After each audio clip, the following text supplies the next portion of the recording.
Hello YouTubers, in this video I'm going to be reviewing the Geo 125cc dirt bike, and as you can see it's yellow. You can't find them in yellow anymore.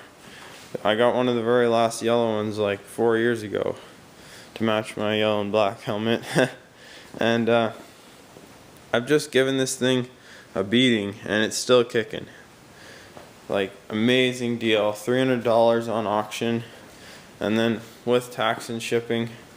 Shipping was pretty expensive to my house because I live in a pretty small town, and it costs more to small towns, and it still equaled under $600 in total.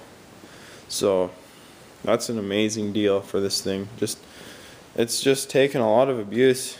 No problems really, just a few small things that are easy to fix, like the rock guard, the front of it rattled and broke off, so I made my own, bolted it on.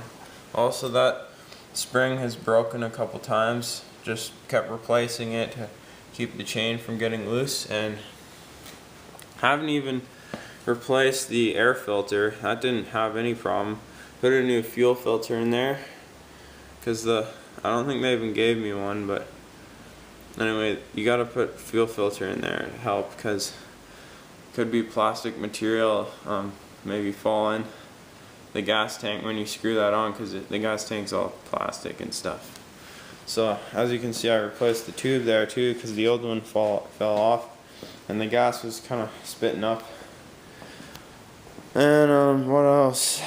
The muffler, all these little things, I forget what they're called, they all got loose and a bunch of them blew out, but we made our own little thing and like bolted it onto the rest of the muffler tube, and so that it won't come off. And so yeah, no problems there, except for that it fell off once, and you do not want to run 4 strokes without a muffler. Screw the engine right up. The seat is it'll make your butt really sore after a while of riding. I'd say on one tank, you could go like 4 hours even on this bike. Doesn't waste much gas. These Geos, they're really good on gas. Like, you can just go forever on them.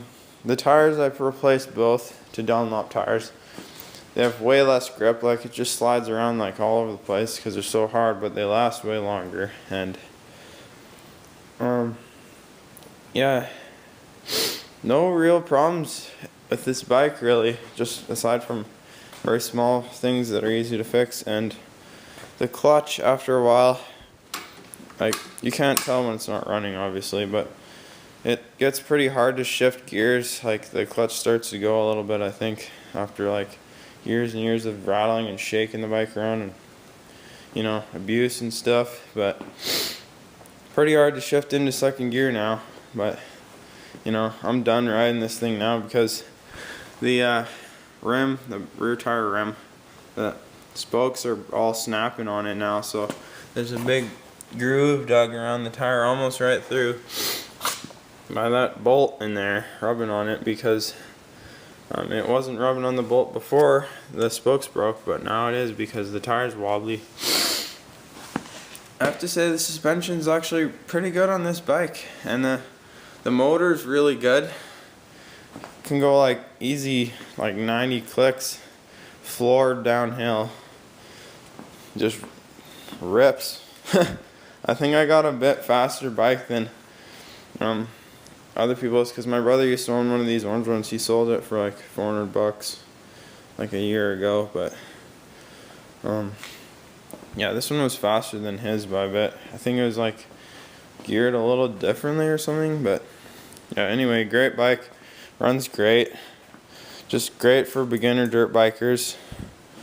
Tires are a bit small, so you got to dodge a lot of rocks, like, or you can easily wipe out. Just hit a pretty small rock even, and this whole thing can just topple right over.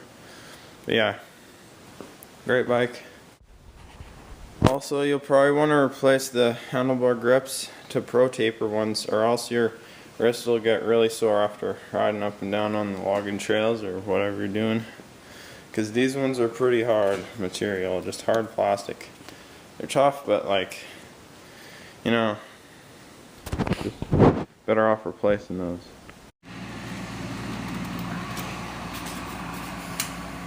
Ready?